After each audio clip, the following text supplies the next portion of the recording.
Pride Month is being celebrated all around the world. In Israel, the annual Pride and Tolerance Parade is about to kick off in Jerusalem. But this year's event is a little more tense than in years past. NBC News foreign correspondent Raf Sanchez is at the parade in Jerusalem and joins us now. So, Raf, what's the mood out there today? Help us understand why it is more tense this year.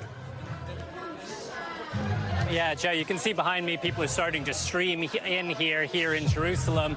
In Tel Aviv, the Pride Parade is basically a nonstop party. But here in Jerusalem, this is a more conservative city. This is a more religious city. And so the Pride Parade here always takes on a more political air. People in Jerusalem really feel that they need to be fighting for their rights. And talking to folks here, they say the stakes are higher this year than ever before because this is the first Pride Parade under this new far-right Israeli government.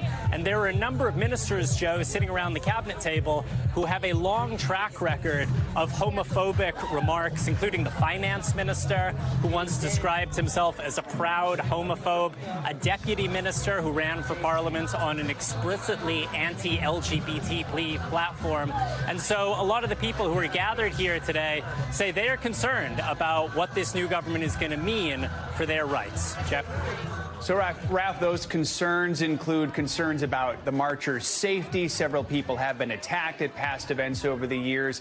And now I understand one of the event's biggest critics is actually in charge of the police. So what can you tell us about the security there at today's march?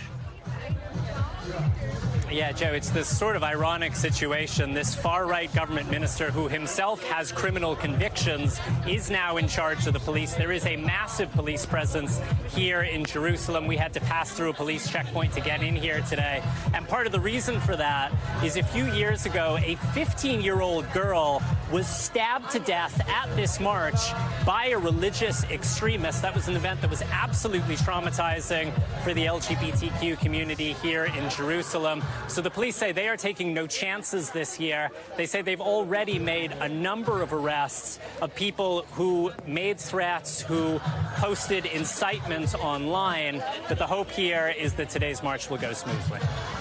And Raf, what is the Israeli government saying about these concerns from LGBTQ citizens there?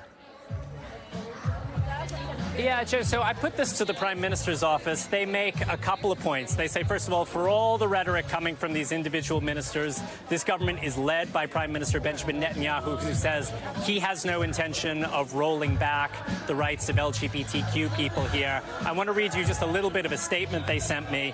They said, Israel's vibrant democracy has a flourishing LGBTQ community. The annual Pride Parade in Tel Aviv will be held on June 9th and is attended by people from all over the world.